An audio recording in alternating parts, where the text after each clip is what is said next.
Berjumpa kembali bersama saya Sandro Jabrik Wong Ganteng sak donya. Mohon untuk tidak menyebutkan nama dan identitas dalam percakapan ini karena percakapan ini saya naikkan dalam konten YouTube. Gimana Mas ya? Oh, konten gitu. Mau nanya Mas, itu benar itu? Ternyata buat cowok. Di mana? Benar siapa yang ngasih job Itu cowoknya? temanku, maksudnya, temanku yang di Hong Kong. Ya, dia screenshot ya kan, terus dikirimin ke aku, terus dia tanya, saya suruh nanya kayak gitu ya kan. Aku tanya ke Mas Gini, posisinya aku di Indonesia Mas, asli Purwokerto. nggak Umur usah 34. nggak usah disebut namanya ya, jangan disebutkan namanya ya. Terus Siap. Umur 34, tinggi badan 178. Berat badanku 68. Udah. terus nanya ke saya itu bagaimana maksudnya? Mau nanya barangkali aku bisa daftar apa bisa berangkat ke situ kayak gitu loh Mas. Oke, Samen belum pernah nonton konten saya berarti? Iya belum. Ini aja pas lagi libur kerja terus aku buka WA terus suruh hubungi sampean, ya aku hubungi gitu kan. Samen disuruh siapa? Temen? Iya, coba hubungi Mas gitu kan. Temennya cowok apa cewek? Cewek. Oh. Berarti temennya Samen yang sudah nonton konten saya. Iya. Pacar sampean balik. Bukan temen, Mas temen. Samen mau disuruh ke Hong Kong.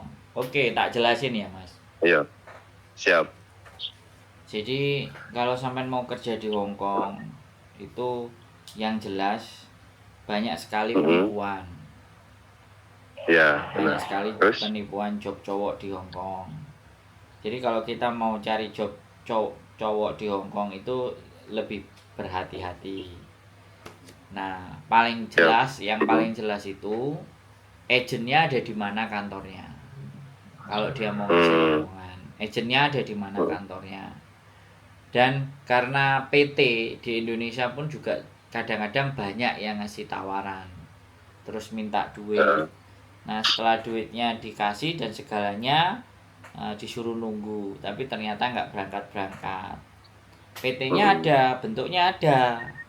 Nah, otomatis kalau kita udah naruh duit, kita mau ngelaporin dia kan, namanya PT-nya ada kan. Kan kadang-kadang kita kalah juga, ya kan. Karena PT-nya ada, dan apalagi kalau sampean sudah ikut pelatihan sama mereka, nah terus dicas kayak gitu kan. Nah, itu yang dinamakan. Makanya kalau ada tawaran job di Hong Kong, sampean harus memastikan kantor agennya di mana. Nah, meminta bantuan dan meminta pertolongannya ya kepada teman sampean yang ada di Hong Kong. Ada jobnya enggak? Kalau bertanyanya ke saya sekarang, saya belum ada tawaran job. Saya belum ada. Kalau ada pastinya akan saya umumkan. Dan kalau diumumkan pun paling ya saya pasti keluarga terdekat dulu atau anak-anak siapa ya? Iyalah pasti. Ya, jadi kalau sampean mau cari pekerjaan di Hong Kong yang dipastikan agennya. Terus yang kedua, kemampuan bahasa sampean apa yang sampean bisa? Bahasa Kantonis kah? Bahasa Mandarin kah? Atau bahasa Inggris kah? Nah, itu paling penting. Nah, karena job-job di Hong Kong ini kalau kitanya nggak terlalu pinter bahasa, itu biasanya lewat rekomendasi orang yang sudah lama di Hong Kong. Jadi ibaratnya kayak temennya sampean, ya udah lama, misalnya 5 tahun, 6 tahun di Hong Kong, terus punya majikan. Nah, majikannya butuh laki-laki misalnya buat bersih-bersih, buat ngasih makan anjing. Itu baru ya? Nah, bersih-bersih kolam baru. Itu orang ketiga. Jadi bukan di sosial media. Kalau itu di sosial media, ini diwaspadai. Apalagi yang banyak nipu-nipu itu kan kadang-kadang ngasih gambarnya langsung, videonya untuk Iya. meyakinkan kita, ini loh videonya aku di Hongkong kerja. Padahal yang di video itu tadi belum tentu pekerjaannya resmi. Oh iya. Ya dia pakai KTP-nya orang, ini loh KTP-ku gitu kan. Terus ini kerjaanku kayak gini. Dia ada yang di kebun, dia ada yang di sawah, kemudian dia ada yang milah-milah baju-baju bekas, terus dia rekam, terus digunakan buat nipu. Nah, ini loh kerjaanku, ada KTP-nya. Nah, yang kerja-kerja kayak gitu kan kebanyakan yang di sini itu kan karena ya mereka pernah ketipu, terus di sini cari-cari job, dapat job. Nah, dia supaya uangnya balik ganti nipu. Makanya selalu akan ada orang yang terus tertipu. Karena modelnya begitu. Banyak sekarang ya Mas yo. Kenapa? Iya banyak penipuan kayak gitu sekarang banyak. Nggak mikir resikonya, yang penting dianya dapat uang kayak gitu. Begitulah ceritanya Mas kalau pekerjaan di Hongkong. Oke, siap Mas. Ya untuk sementara terima kasih banyak infonya ya Mas. Siap. Makanya aku suruh nanya ke sampean, takutnya ada penipuan gitu. Masalahnya ada namanya Mas Sandro gitu kan. Nah, maksudnya ada namanya maksudnya gimana? Ada nomor sampeannya itu di, ntar aku kirimin screenshotannya ya. Boleh. Nah, ini dia lah. Berarti aku memang kasih tahu dia kayaknya nonton TikTok. Cuma dia lewat beranda TikTok terus ada nama sampean loh. Dia ada yang komen kok bawa-bawa Mas Sandro, tunggu dulu kayak gitu toh. Takutnya bener kata Mas Hendro penipuan kayak gitu. Ntar nih screenshotnya aku kirimin ya Mas ya. Iya luar biasa ya. Terima kasih sampean sudah cross check, sampean tanya dulu semuanya. Siap Mas, sama-sama ya Mas. Yo. Luar biasa. Sehat selalu Mas matur sembah nuwun. Amin, sampean juga. Yo, assalamualaikum. Waalaikumsalam warahmatullahi wabarakatuh. Oke, teman-teman, luar biasa. Job cowok, guys, ya kan? Job cowok. Jadi ada di TikTok, guys. Dan mencantumkan nama saya, nomor HP saya. Wow.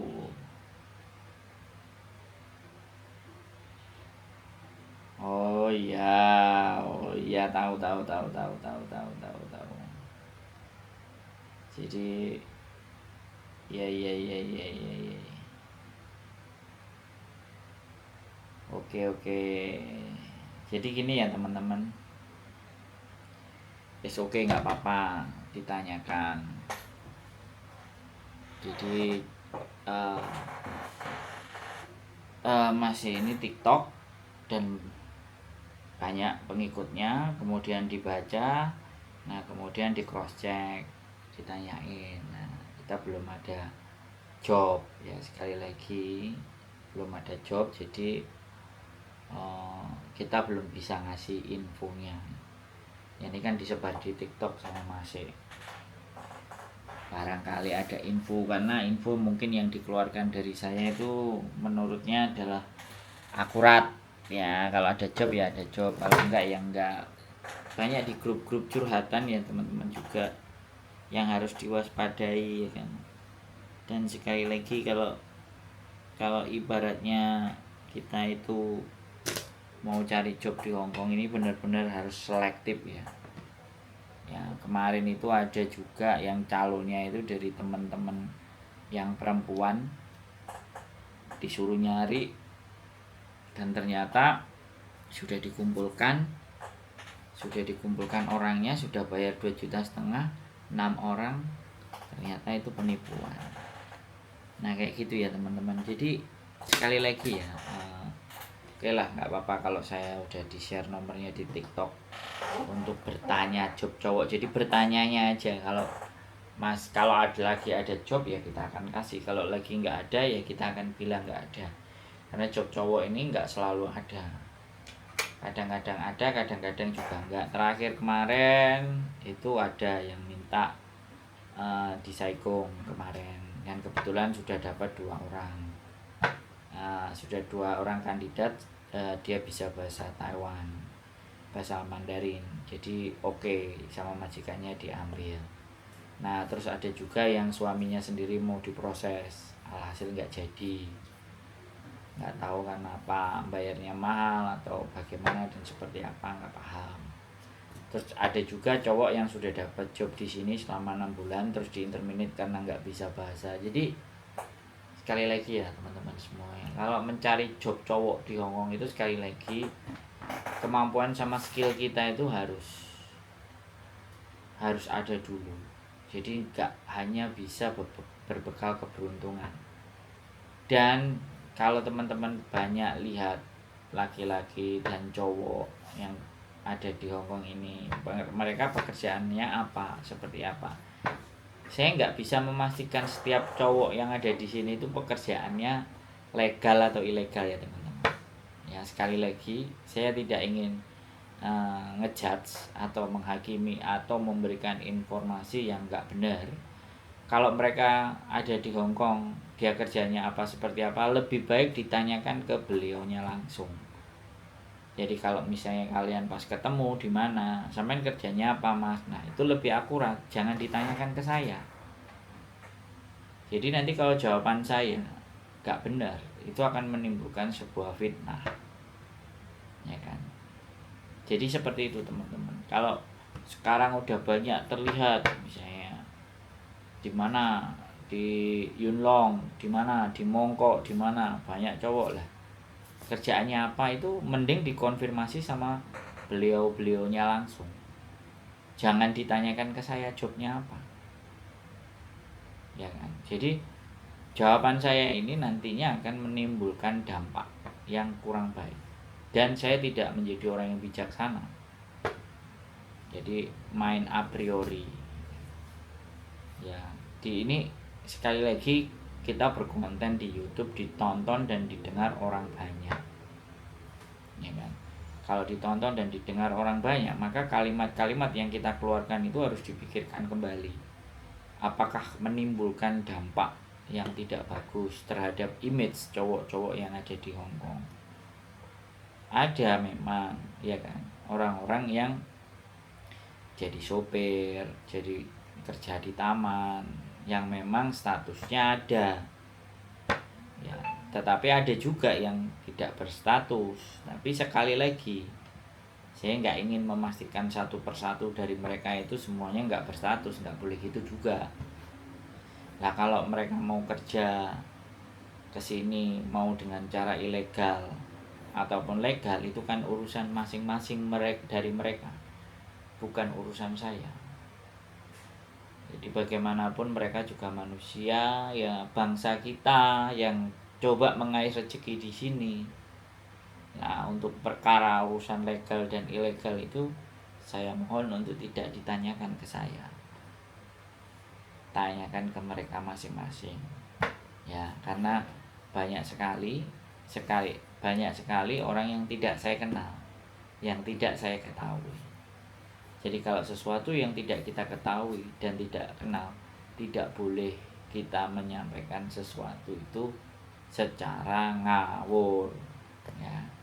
Jadi sekali lagi teman-teman, saya tidak bisa memastikan satu persatu dari mereka apakah kerjanya ilegal atau ilegal. Sampean simpulkan sendiri, sampean pikirkan sendiri. Pekerjaan legal ada, pekerjaan ilegal juga ada. Tapi mereka ilegal atau legal itu saya tidak tahu dan itu bukan urusannya saya. Gitu aja teman-teman. Yang penting kita tetap, kalau kata mbah-mbah kita, eling dan waspodo. Tetap semangat, keep stay tune my YouTube channel and next video. Bye bye.